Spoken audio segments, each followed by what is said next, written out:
સુરતમાં શેર ટ્રેડિંગમાં સારો નફો આપવાની લાલચ આપી સાયબર છેતરપિંડી કરનાર ગેંગના 2 રીઢા આરોપીઓને સાયબર ક્રાઇમ સેલે જૂનાગઢથી ઝડપી પાડ્યા છે. શેર ટ્રેડિંગમાં સારો નફો આપવાની લાલચ આપી આરોપીઓએ ફરિયાદીને વોટ્સએપ ગ્રુપમાં જોડ્યો હતો અને શેર ટ્રેડિંગથી મોટો નફો મળશે તેવી લાલચ આપી હતી. ફરિયાદી પાસેથી અલગ અલગ બેંક એકાઉન્ટમાં કુલ 42,98,934 રૂપિયા ટ્રાન્સફર કરવામાં આવ્યા હોવાનું પોલીસ તપાસમાં સામે આવ્યું છે.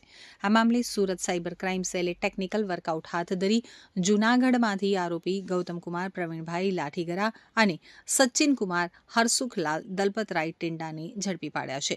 તો તપાસ દરમિયાન આરોપીઓના બેંક એકાઉન્ટમાં અલગ અલગ રાજ્યોની કુલ 3 ફરિયાદોમાં 4,03,15,00,000 રૂપિયાના સાયબર ફ્રોડ સાથે સંડોવણી હોવાનું સામે આવ્યું છે. તો તપાસ દરમિયાન આરોપીઓના બેંક એકાઉન્ટમાં અલગ અલગ રાજ્યોની કુલ 3 ફરિયાદોમાં 4,03,01,57 રૂપિયાના સાયબર ફ્રોડ સાથે સંડોવણી હોવાનું સામે આવ્યું છે.